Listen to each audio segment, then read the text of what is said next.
Hello, good afternoon, good evening, good morning to everyone. Pagpalang araw po sa inyong lahat, Luzon, Visayas, and Mindanao. Sa mga tulad kong OFW, senior citizen, netizen, at lalong-lalo na sa pamilya ko, sa Pugata family. Mapagpalang araw po sa inyong lahat. Ito po ang inyong aban lingkod, si Madam Emelinda Pugata. Paki-subscribe naman po ang aking YouTube channel, Emelinda God Gifted Channel.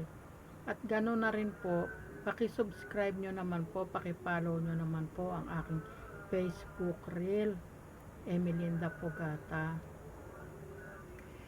Sa bidyong ito, ang itatalakay ko ay tungkol sa mga anak na masyadong palasagot sa magulang.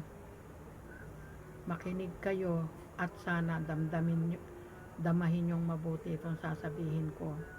Pero ang mga anak ko hindi ganito. Pero marami akong nakikitang ganito kaya isi-share ko sa inyo. Mayroon akong mga nakikitang mga kabataan ngayon na yung iba nagda-drugs, yung iba nababarkada, yung iba mga salbahe, matitigas ang ulo, sinisisi ang kahirapan ng magulang. Guys, hindi naman tama yun na sisisihin nyo ang kahirapan ng inyong magulang. Tayo naman ay binigyan ng Diyos ng kamay at paa. Binigyan tayo ng kumpletong kaisipan. Gamitin natin ito, sangkap natin ang katawan na to sa tama.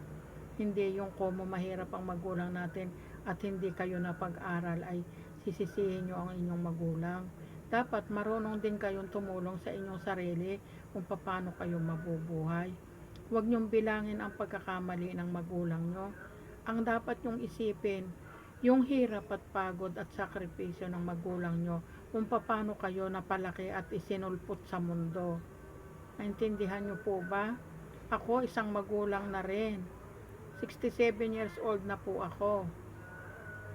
Pero sa awa ng Diyos, ang dalawa kong anak na itaguyod ko, napalaki ko ng marangal, napalaki ko't na pag-aral, at sa awa at tulong ng Panginoon Diyos, ayun, tapos na sila.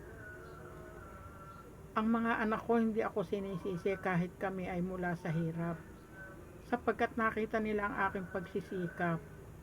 Sana naman guys, yung mga ibang kabataan dyan na sinisisi ang mga magulang nila, nagiging lapastangan sila kung magsalita. Akala mo, bigla lang silang sumulpot sa mundo. Hindi ganon. Hindi ganon kasimple ang mabuhay. Mahirap ang buhay.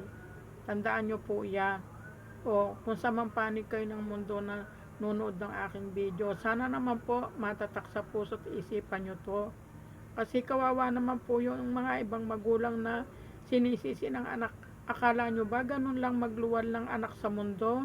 Pag nanganganak nga ang isang ina na tulad ko, hindi nyo alam, buhay ko, kamatayan ko, yung ang isang paa ko nasa hukay, ang isang paa nasa gloria.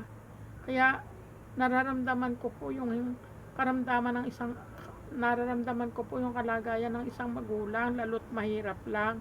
Ako po mahirap lang laki po ako sa hirap laki po ako sa bukid, magsasaka po ang magulang ko, farmer, magsasaka, laki po kami sa hirap.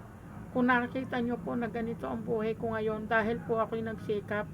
Kung hindi po ako nagsikap, hindi naman ako makakarating ng ibang bansa, hindi naman ako makaka-experience sumakay ng aeroplano. Naget nyo? Paano? Hanggang dito na lamang po. Salamat sa pagsama nyo sa akin sa aking simpleng video. Bye bye. Spread love.